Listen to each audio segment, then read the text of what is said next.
দাবি, বৈষম্যের কালো হাত, শরিক কালো রাস্তা, আর নাই চুক্তি, এবার মানতে হবে, মানতে হবে, এক দফা, এক দফা, এক দফা, এক দাবি, মানতে হবে, মানতে হবে, বৈষম্যের ঠাঁই নাই আমার সোনার বাংলায়, তুমি কে আমি কে, এক দফা, এক দাবি, মানতে হবে, জাতীয়করণ করতে হবে, কেন কর্তন করা হয় ঠিক কেন কোনো বাহিনী নেওয়া হয় না, পুলিশকে বলা হয়েছে কিন্তু পুলিশের আমরা চাইছি জাতীয়করণ, তারা দেশে কি আত্মীয়করণটা। বাংলাদেশ আনসার ও গ্রাম প্রতিরক্ষা বাহিনী ভোলা জেলায় আমাদের কর্মরত সাধারণ আনসার সদস্যরা আজকে আমাদের অফিসে এসেছেন আর কি। তাদের মূলত আমার যে সোনার বাংলায় কোনো বৈষম্যের ঠাঁই নাই।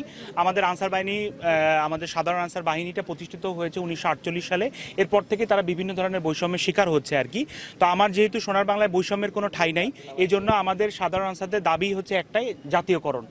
এবং সেই দাবি নিয়ে তারা আজকে ভোলা জেলায় আনসার জেলা কমান্ড্যান্টের কার্যালয়ে এসেছেন এবং আমার কাছে দাবি দেওয়া পেশ করেছেন।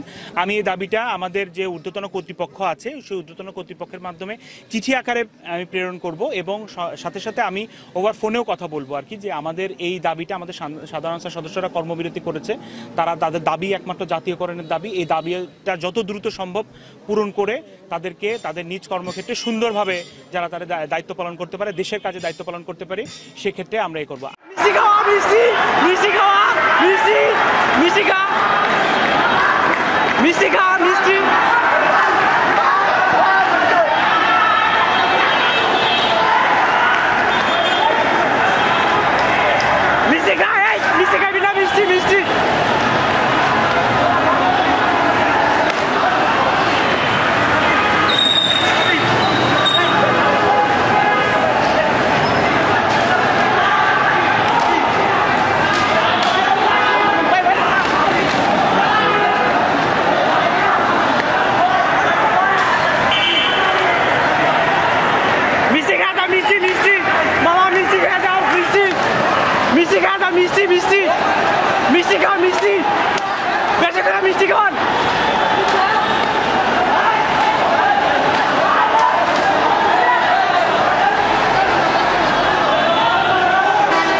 মিষ্টি